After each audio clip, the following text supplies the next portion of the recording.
This is the Lyndsay Stafford Show. Welcome back to the Lyndsay Stafford Show. We have an exciting 80th episode today. I'm so excited. 80 episodes of bringing community members together, featuring businesses, entrepreneurs, and today is no different. I have my friend Josh Alltop here. Josh, thanks for being here today. Thank you for having me. Yeah, Josh has got a great past story. He's done a lot of things. He's been a pastor, he's been a producer, all kinds of stuff. But right now, talk to us a little bit about what you're doing now, Josh. Yeah, thank you. Also 80th. How cool is that? I know. It's like a little milestone. It totally is. We got to take a picture after. Yeah, definitely. It's a really cool journey. What we do at the Sales League is really giving owners their time back and revenue transparency.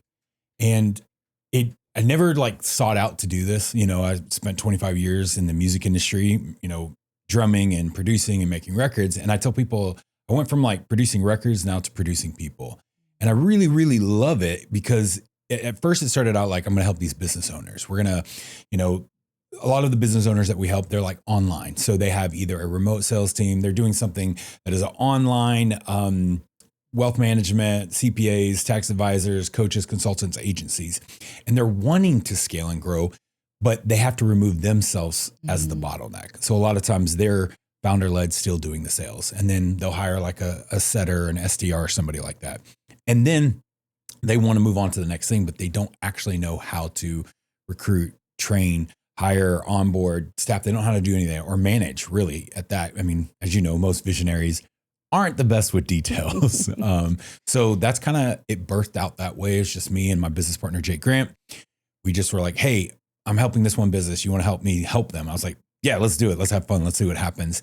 And then it turned into in 3 weeks, we brought on 3 clients.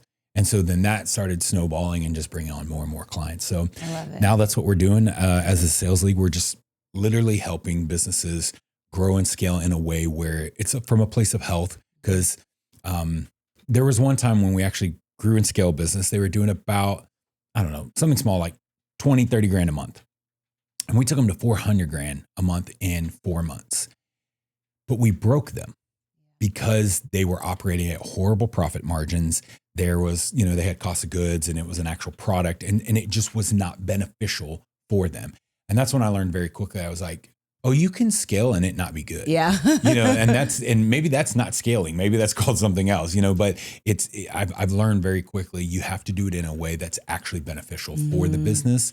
And you can still do things at speed, but from a place where it's healthy for them. So yeah, that's I love kind of that. what we're doing right Those now. experiences help shape us to be better for the next person Yep. too, when you have those learnings. So what do you think most people misunderstand about sales right now?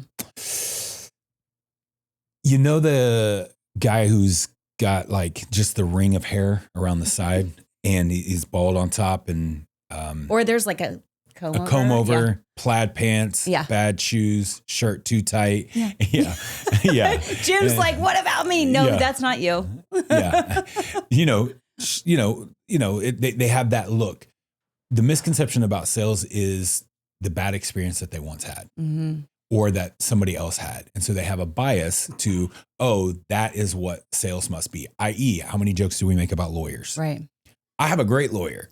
He's fantastic. I love him and his firm. So I'm like, I think the misconception comes from people, they just don't actually, they've maybe not had a good experience or they had a one-time experience and they said, okay, that's how it's going to be for the rest of your lifetime. And it's like, okay, that's not good. But the problem is when those same people actually get into sales who have a bad misconception of sales, because now what they're doing is they're projecting that onto their prospects. Mm-hmm. And I feel like, man, we're fixing that more in salespeople than we are even with our prospects sometimes, because they come in thinking I could never sell a $20,000 package or a $100,000 package because, that's a lot of money. And I'm like, well, to who? Or my favorite question, compared to what? Mm-hmm. When people are like, oh, I've got to sell somebody a $100,000 tax planning bill. And they're like, that is a lot of money. I'm like, well, if we save them 50%, Right. and now they're not paying $1 million in taxes, they're only paying $500,000. Do you think that's a lot of money? Right. And they don't understand. They don't ask that simple question. Well, compared to what? So Yeah. And I feel like salespeople also, or the misconception is that salespeople are in it to sell, to make money for themselves. And the bad ones are. The good ones are in it because they want to serve and they want to help other people, which is a common theme we both talk about frequently. When you watch someone sell, what tells you immediately if they are legit or not? The way that they listen. Mm-hmm. I don't know who quoted this, so somebody online can find out who quoted this, but they said, it stuck with me. In sales, 80% of the time, the prospect speaks. 20% of the time, the sales rep speaks. 10% to ask questions, 10% to close the deal. Now, whether those numbers are accurate or not, I just love that statement and that quote. Somebody who's good at sales knows how to first listen so that they can accurately diagnose to accurately prescribe.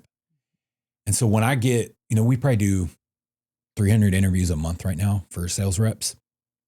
And I can always tell in the interview process, I'm like, are you listening? Like, are you here and you just heard it and it hit one ear and out the other kind of thing? Are you actually understanding and comprehending the questions that are being asked, the scenario that's going on? I mean, even some of the questions that we ask are psychologically meant to weed out the ones who don't know how to actively listen. And we're doing that. And so I think the ones who truly know how to listen, that tells me that they're there for the prospect, not for the commission. And I tell people, I'm like, if you're just looking for the check, there's nothing like be in sales for money. I am not against money.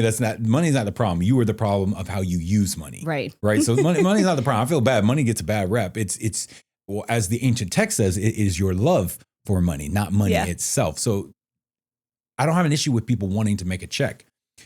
But I think if you change the perspective to saying like, hey, I'm going to truly serve this prospect. Like you just said, there's so much money that will always be made if you're doing what's best for the prospect. Always. I mean, it's never failed me. And so people are like, well, so you'll not, you'll turn a deal down. I'm like, yes. Now I probably should turn down more deals than I do, but yes, I will turn a deal down. They're like, why? I'm like, because if I can't actually help them in the way that they need it, or they're not ready for the level of help that we can give them, that's malpractice. In the medical field, you lose your license. Maybe you go to jail, maybe you don't, or you get fined, right? They should have a malpractice lawyer for salespeople. We just did it yesterday. We met with somebody yesterday. For real. Who we said, it's too, they said, well, somebody else said, I could do this. And we're like, that's not going to help you. And we could do that too. But honestly, he's new. This guy's new to his business. We've met with him a couple times and just, hey, we'll stay in touch with you. And we said, that where you're at, what we can do for you with what you can afford right now it's not going to help. You're better off growing a little bit, go buy the office furniture you haven't bought yet, and we'll talk to you in 6 months. Yeah. And we'll be here when you're ready, but we're not going to push something on you. And this was a person who would have moved forward. Yeah. And Dave and I were like, this isn't the right time. Yeah. And somebody else will sell you something right now, but we're not going to because it's not right for you. Yeah. And you have to be okay to walk away from it. So I love that you brought that up. I just got a message from so we have one-on-one clients where the business owner is, they're not ready for a sales team. It's just not good, but they still need us to coach them, work with them, even show them how to build out and get them ready for it. Yeah. And show them how to build their systems and processes. Sure. So that way, as an owner, as you know, they're wearing a billion hats. And so it's like, okay, let's turn your sales, process and system into a system so that it works. So he said, I was on the phone with somebody yesterday. I could tell within 5 minutes that they were not going to be a good fit. He goes, I abandoned the script like you told me to, and just had a convo with them. And he said at the end, they said, thank you for this. Thank you for showing me that you were here for me. And he was like, I know. And he's like, and then I think he ended up closing another deal right after that. Yeah. And I was like, I'm telling you, there's always more than enough. Yeah. There's always more than enough. Yeah. And it's about doing with the right people, working with the people that you can actually help. 100%. Where do you see people forcing it instead of actually building something real? Business owners or salespeople? Let's talk salespeople. Okay. The forcing most of the time that I have seen comes from the neediness of they need to get paid. Yep. They could have been in maybe they haven't collected we say they haven't collected a card, right? So maybe they ain't collected a card in a week or 2 weeks. Yeah. And then that, is something wrong kicks in and they will start forcing instead of staying true to the process, running the play. I mean, it's Bill Belichick, right? Do your job. just do your job and everybody else will do their jobs and it will work. And it's like, as Nick Saban says, win the play, win the down, win the series, and so on. I think they start forcing it because they're in need of something else or where their ego's shot, or they just need that check, and they start to abandon the process that they know that works. And then they'll, we try to catch it before, because we review every call. We review and score every call with every team member that we work with. Because it's like, I want to find out if you're going to get thrown off your momentum cycle before you get thrown off. Yeah. Right. Like, I want to know if that rut or what they think is a rut is about to happen. Because if I can catch it, then we don't have to go through all these, Johnny's not doing well, let's put him on a PIP, or Johnny needs extra training. It's like, no, Johnny just needed to realize, hey, I don't change everything about what you're doing. Just stay the process and it's going to work itself out. Man, that is so accurate, worth $1 million right there. Just stay the process. And I agree. I see it in a lot of people that I coach. They get desperate, that like sales breath. And it's like, one of the things we say when we meet with people is like, we don't need to have a deal to feed our family today. Like we're good. So there's no pressure. We're okay if this isn't a good fit. And I think you have to, it takes a dedication to like getting to that place and following the process. Yeah. Everyone talks about high tickets, but what does that look like day to day for you? Yeah. High ticket. It feels like it's a new thing, maybe like 2017, 18, 19, all that. High ticket, I think now has this on the online space. It's like you're selling a coaching, consulting, agency type of offer, something over $3,000, right? Like that's high ticket. But then if you look at and you start to zoom out and you get out of like your little bubble, we started seeing like, oh my gosh, one of our best clients is a tax wealth advisor. So they do tax planning and wealth management, and it baffles me because I never would have thought like we'd be in that space. I mean, that's not our bread and butter, but it totally works. And it is a high ticket deal. I mean, you're talking could be from $20,000 up to $100,000, $200,000, deal that you're knocking out. And so when you say high ticket, I think for us in our business, it means somebody that's probably selling something over $3,000 or more. Sure. But then you also have to look at, does high ticket mean that maybe the year is a high ticket? Your ARR is like, okay, 20 grand, but then or 24 grand and you're paying $2,000 a month. And it's like, so that can be high ticket as well if you are building your book of business. So normally around there, that price point. Yeah. Love it. Where do deals usually fall apart, but shouldn't? Ooh, I love this. Okay. The hot topic thing right now is objection handling. Every sales guru in the sun is trying to teach you how to handle an objection. And then you have other people who are now trying to teach you how to pre-handle objections, meaning how do I handle them before they ever come up? Let's boil that down. What the heck does that actually mean? Deals to us. So we score, again, every call. I've got over 10,000 calls that have been scored and reviewed at this point. A lot of those were pre-AI, by the way.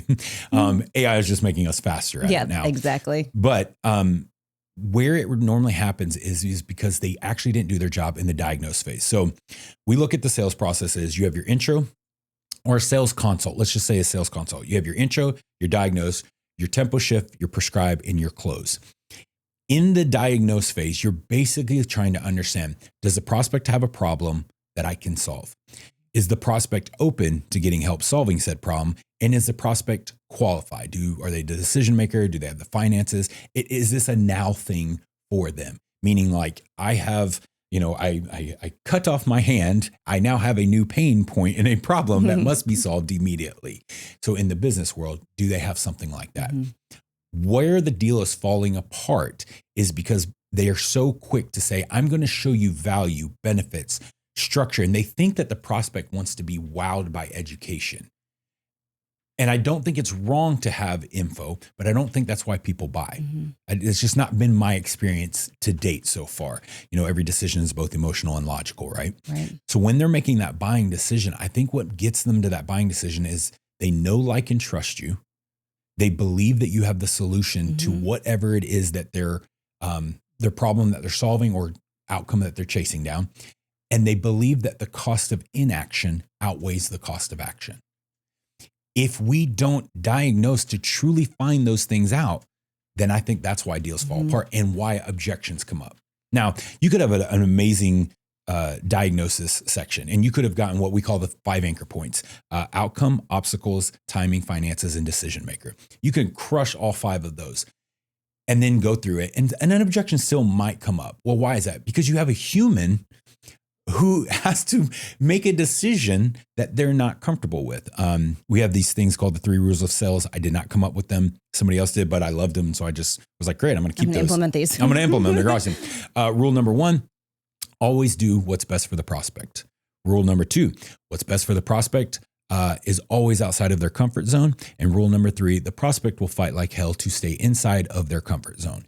Meaning, if somebody could have, they would have. So if I could buy a car on my own and not need anybody, we'd have no use for cars.com. We'd have no use for car salespeople. We'd have no use for anything. You just go buy your car and then you're done. That's not how it works. Okay. There's something that's missing there. So when we don't accurately diagnose, let's use cars, and I run out and I try to give a family of 5 a 2-seater convertible, I am misdiagnosing the problem. So that is where I believe deals are falling apart. A little add on to that where I think deals are falling apart is that we've lost the art, maybe because of high ticket phone sales and people just trying to sling deals. I feel like we've lost the art that you don't actually have to one call close everything that exists. Amen. Now, I don't like deals getting lost in what we call pipeline purgatory. Sure. That is because people have lost that ability to frame the next steps. So you might say, hey, I legitimately need time to think about that. No one actually needs time to think about it. They want to logically go make sense of something that they emotionally feel, or they need to figure out what the finance is. Let's say you do a proper objection handling and you find out this person must actually go and find money or must bring in another decision maker. Let's say it's actually legit and all of that. And that person is incapable of making a decision. When you don't set the frame of what's going to happen next, now the prospect is in control. And if they would have made a decision, they probably would have already made that decision on their own. So if you don't set that frame and say, great, when is the best next time for us and you and so to have a chat, morning or afternoons? Well, I'm just going to get back with you. And they'll be like, okay, cool, get back. Boom, deal lost. Maybe not all the time. I get that I can't blanket statement that, but you're tracking with me on this. 100%. If I don't set that frame and say, okay, I know that you could call me back so that I'm not chasing you down, you're not chasing me down. Let's put something on the calendar so that we both can say we're going to commit to knowing what our best next step is moving forward. And then the sales pros don't know how to, we call it dangling the carrot, where you continue to give value, not pester, not freaking go after your prospect, but give them value. You know, my father-in-law and my brother-in-law are both amazing at this. They're in medical sales. And they never show up to a, what do they call them? They go on calls, right? The doctor's visits. They're always focused on bettering that doctor's life, not just getting their business. My brother-in-law closed a killer deal. It took him over a year, and he did it by true value, true engagement, showed up and did what others wouldn't. Yep. And I'm like, that's what got him the deal, because reality is when you're selling a product that's the same, Exactly. apples to apples. People buy from people. Why are they going to buy? If your product does the same thing that this product does, then why are you going to buy? And I'm telling you, if people, especially in high ticket, since we were talking about, if they would just get back to like, I care about the prospect. Sorry, I'm rambling like that, but no, it's all good stuff. I'm rereading for the 4th time Unreasonable Hospitality. Have you read this? Yes. Okay. Very good. I'm gonna go on record. I'm probably gonna, the person that claims they know the next trend that's gonna happen, but I'm gonna try to Gary V. I'm gonna try to Gary V this moment right now. Yes, episode 80. We're gonna, and maybe like in 2 years, people are like, man, that Josh, he was an idiot. He was real wrong. Yeah. I believe that because buyers are more educated, and if you're listening, you can't see my hands doing the Joey Air thing quotes. from Friends, the quotes, right? If you can't see that, I believe they think they're educated due to information and AI, but I think that the buyer is more educated and maybe jaded due to so many bad online sales and gurus people. I think that what is happening is we are going to have to go back to how business crushed. I actually agree with you 100%. And I've been saying the same thing. I can't get enough of it. Like, I'm just rereading because I'm like, oh, this is what it's about. It's about making people feel seen, heard, value. I mean, one of my favorite stories from my sister, she was a road manager for a comedian. And this comedian, they were at an event that Kevin Hart was at. And my sister, she's a legend. She's awesome. But in this moment, my sister ain't anybody in this green room experience. And I think she said it was a minute.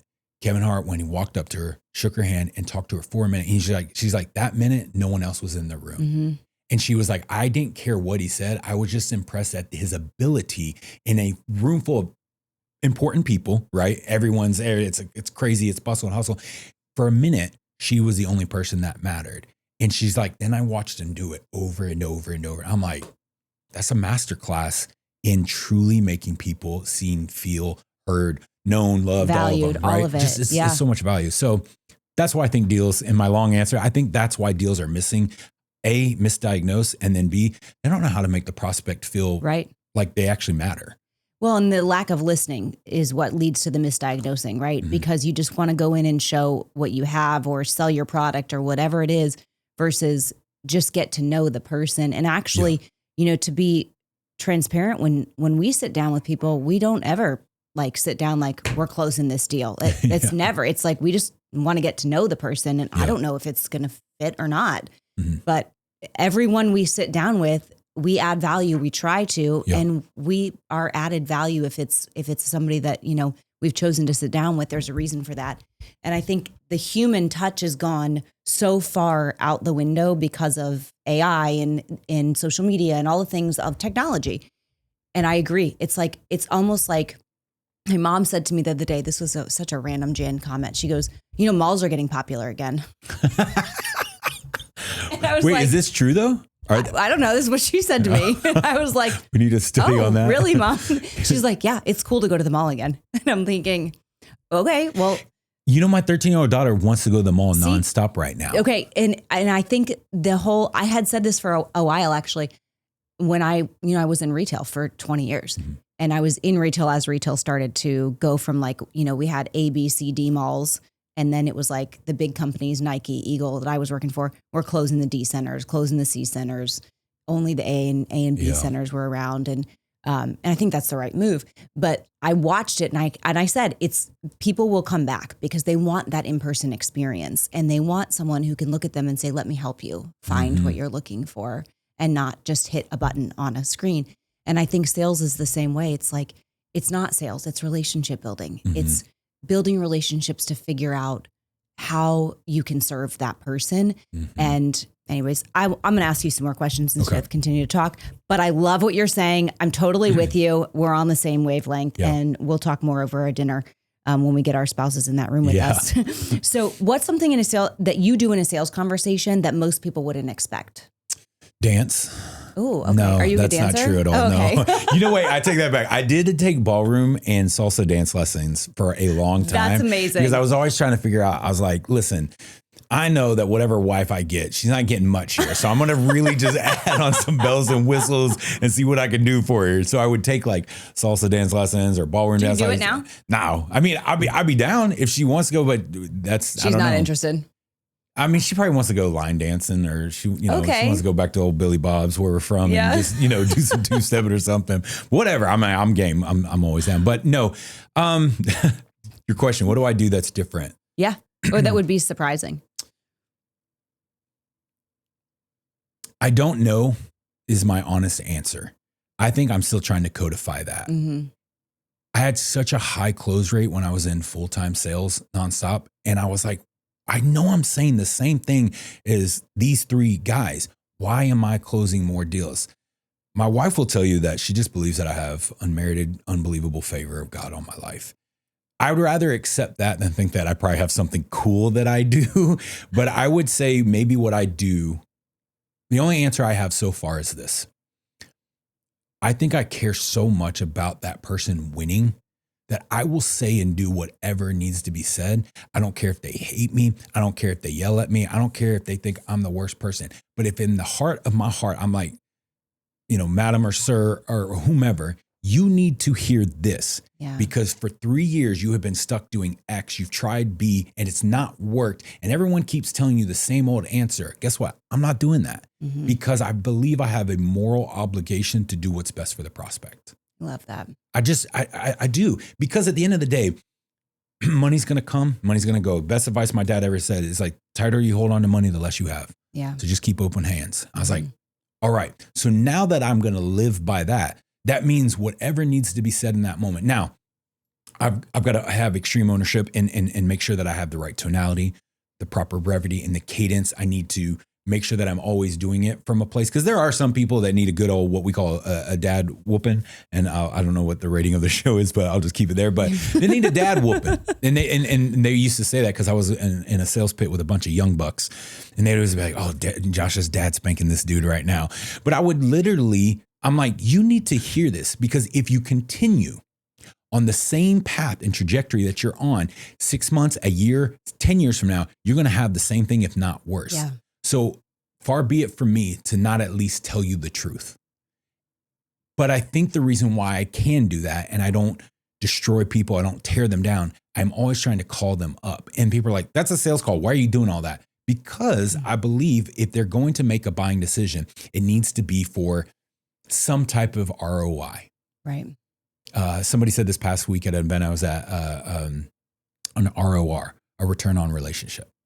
And I was like, oh, I like that too. I might use that. But I think so many nuggets from this. I know. So I think that might be my one little thing that I do is it's just that, like, man, I care. Yeah. I genuinely want to see you win. So even if I know within the first 5 minutes you're not a good fit for me, I'm going to take another 5 minutes and I'm going to give you a game plan for free. Now you got to run with it. You got to figure it out on your own, but I'm at least going to do everything I can to set you up for success. I love that's the same way that we operate. I love that. And I think it really is what you do that's unexpected is you do what's right for them, not what's right for you. Yeah.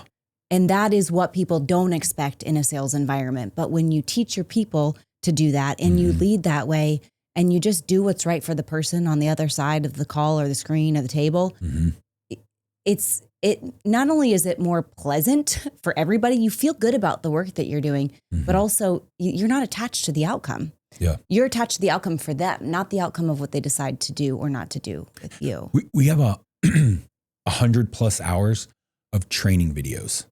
I mean, we have more training than we know what to do with. I went crazy tactical because I was like, oh man, people want tactics. If I review every sales huddle and sales one-on-one call with the reps over the last 5 years, and you calculated, you would see more time spent on me telling them why are they here and coaching them on their why, not on the tactic. Because if I can't get to the core of who you are as a person, you'll never be able to embody all these tactics. Because all the tactics that I teach, all of my tactics are based off of I'm going to do what's best for the prospect. Right. But if you are jacked up at the core of who you are, that will come out. Maybe you can sling some deals and you're going to have a quick flash in the pan career in sales and you're going to climb your way by stepping on top of people, but it ain't going to be long. No, and you know what? You'll burn all those bridges too. I've seen it happen in salespeople where it's like, how are they successful? Because they are not a good person. Like I can feel it when I'm looking Who at would them. buy from them? Right. And then you know what happens? You're like, oh, they have the highest cancellation rate or the highest, the reputation is completely destroyed because they're just not in it for the right reason. Well, I love all of this. You've added so much value here. If you dropped into someone's business for a day, what would be the first thing that you would look at?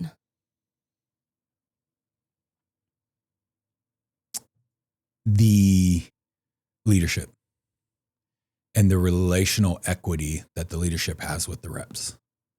That will tell me more than any number will ever tell me. Because the numbers are, to me, a byproduct of how they're being led.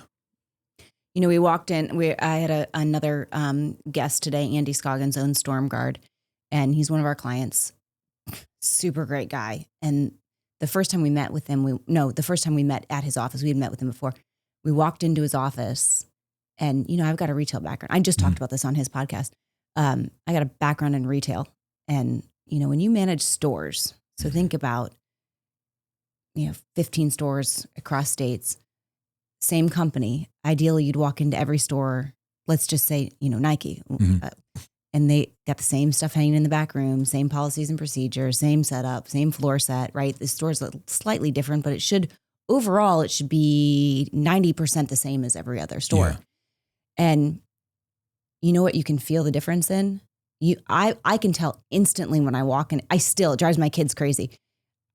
I can tell instantly when I walk in any kind of building, facility, what the leadership's like.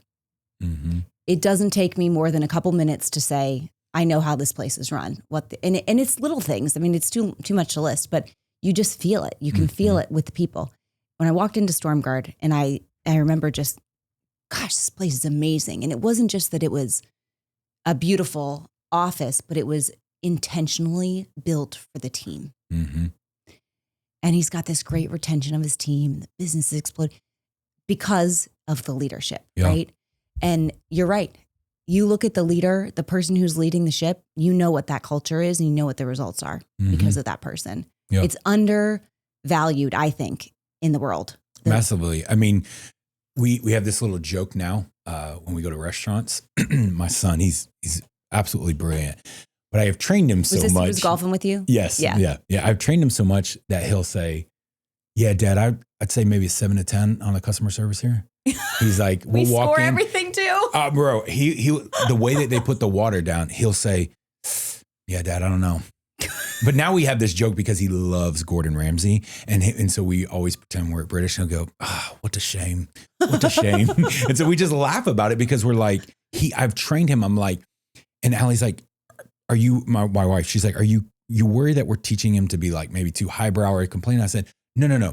I'm teaching him that people matter. Yeah. And how they make us feel is indicative of how they feel and what's going on. Now, I have to give him, say, hey, you don't know what that server is going through, so give grace. But I want him to understand, how does it work when people are going to come and spend their hard-earned money and have a meal with you, or do something here or do something over there. And even he can see it now. He can pick up on, like, how fast do they move? What is it that they're trying to do? Or if you have a random request and they don't have that and they still try to make something, he can pick up on that. And he's been picking up on that since he was like 9 or 10. So I'm like, and children are the ultimate litmus test, right? Like, they'll tell you the truth all the time. And I'm like, it matters. It genuinely matters. Yeah. And I think it massively affects sales. Oh my gosh. Right? We vote with our dollars. Right. So yeah, I love that. I think that's so true. And my kids, I talk about my retail days because they used to go with me. I would go, I had the huge territory, and the kids would come with me to pop into stores. Yeah. I'd do, weekend visits to Chattanooga and go pop into stores. So they didn't know I was going to be there. Right. Yeah. And they would know, like, oh, it's not going to be good. Mom's not going to be happy today with what we're seeing here.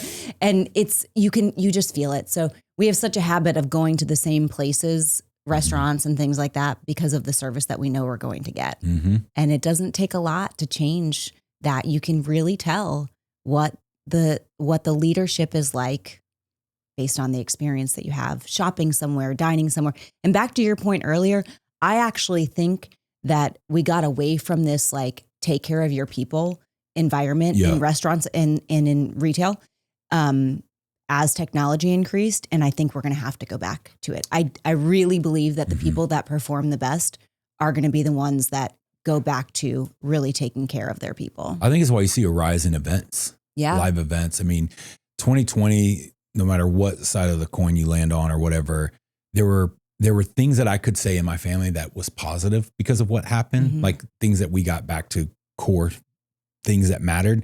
And then there were things that massively crippled us as a society. Okay. So I think you're seeing a rise in that because people, although technology is allowing us to do things and be efficient and effective, it's a double-edged sword, and it's disconnecting us. Okay. When we are looking at sales, I went to my favorite restaurant here in Franklin, Cork and Cow. I have been there God knows how many times. It's my favorite go-to spot. And I had been ordering the same thing. And that whole restaurant is phenomenal. And the waitress, she's served us a couple times, and she was like, getting your usual? I go, no. She goes, why? I go, I love everything about this restaurant. Just bring me something. And she's like, what? I was like, bring me anything that's not steak. Because all I ever do is get steak there. and she brought me a dish and it was phenomenal. And I think we get so used to being, hey, this is what I like. This is what I need. And I think sometimes we almost got to like, wait, if we're going to go back to this place, what else do they have to offer? And I think that happens though, because they have done such a phenomenal job of making me feel like you trust them. Yeah. Like I matter. It's going to be good. Right. Yeah. And so then that allows my trust to increase. Yeah. And that's where I want to say transaction because of sales, but transformation, I think actually happens. I totally agree. From that. Yeah, I totally agree. And the best salespeople are really the ones that just show how much they care. Yeah. We were just saying, I was saying earlier, we go to Drake's a lot after we golf and we love the bartender, Ben, there. He's awesome. If you ever go to Drake's, go find Ben at the Holler bar. at Ben. Yeah, he's great. No, he takes great care of us. But he's engaging and he cares and he talks to you and he asks questions and, and he pays attention. And is he perfect? No. Does he get busy at times? Do we have to wait sometimes? Sure, but that's normal. Yeah. But you can still feel the difference of that. So, all right, before I let you go, I want to ask a couple last things. If someone is listening and they know they need to get better at sales, where would you recommend they start? Ooh, that's a good question. Yeah, just call me. No, I'm just kidding. Go follow us. Actually, you do have, man, I admire, because we're connected on Instagram and I am terrible at it. Like, yes, we manage social media for other people. And yes, I know what I'm supposed to do, but I still don't do what I'm supposed to do because I don't want to do it. Right. My assistant texted me today, Lyndsay, we still need new pictures. And I was like, yeah, I know. I'll get them. They're there somewhere. I'll get them at some point. And she's like, you didn't take any pictures last night. Yep, I know. But you do a great job of recording great tips on sales on your social media. So I'll answer that question first is like, go watch your Instagram because you do a phenomenal job of sharing very short clips that I think add a lot of value and they're not annoying. Because there are a couple people that I'm not going to butcher them on this podcast. I'll tell you afterwards. Right. But they add value, but they're kind of annoying. And I don't find that with your stuff at all. So go follow your Instagram, but then you tell us what else. I will say this. One, alignment does matter. I do think you got to find somebody that you feel like you can learn from. Even when someone's like, well, I'm looking at other people. I'm like, great. Let's say they're all the exact same people and they're all offering the same thing. Who do you actually feel most aligned with? Because that's where you need to take action. Now, don't wait to find alignment. You got to take some action. So if you feel like you're struggling, great. Go to a free webinar, go do a class, buy somebody's low ticket thing and actually use it. Yeah. I mean, we give, like, everybody in our industry gives away either a free PDF or a $7 PDF. It's like, go take that PDF and see if it actually works. Yeah. Leverage it, but you definitely need help. You need someone to look at it. Every great person who's ever done anything great in life, to my knowledge, has always had a coach or they've had a mentor. They've had an extra set of eyes looking at them and saying, okay, yeah, that's great. Here's a little minor tweak right here that will give you, a 2% tweak, maybe give you a 20% increase. And it's like, why would you not take that? Right. Because it's just going to help you. So definitely check us out on Instagram. It's just my name at Josh Alltop, but I would start there. Yeah. Yeah. And I love what you said. So go seriously, if you're listening to this and you are in business of any kind, but honestly, I even tell my kids, like, you have to sell yourself. Like your job is to go, I say to Ben, you got to make your teachers like you. Yeah. That's like, you got to sell yourself and you're going to get so much further when people like you. So go make them like you. And so whether you're in sales or not, sales strategy is going to help you. Yeah. And first thing I would say is go figure out how to be a good human if you're not already making those decisions. But if you're a good human already and you're really looking for ways to better the people that you're serving, go follow Josh on Instagram and check out his program. In fact, I'm going to share this with my team because I love what you shared here. And he's got some really great stuff to share. So go follow him. Josh, thank you so much for being here with me today. Thank you. Happy 80th. I know. Happy 80th. I love it. Do I look good for my age? Yeah. Happy 80th. We got to take a picture. Yeah. Everyone, thank you for tuning in today, whether you're listening or watching. Great episode. If you know someone in sales, share this episode with them because this is going to be real helpful. And if you are in sales, then, save this, download it. But if you found value today, like, share, subscribe, rate, review, and come back for the next time. Have a great day and we'll see you next time.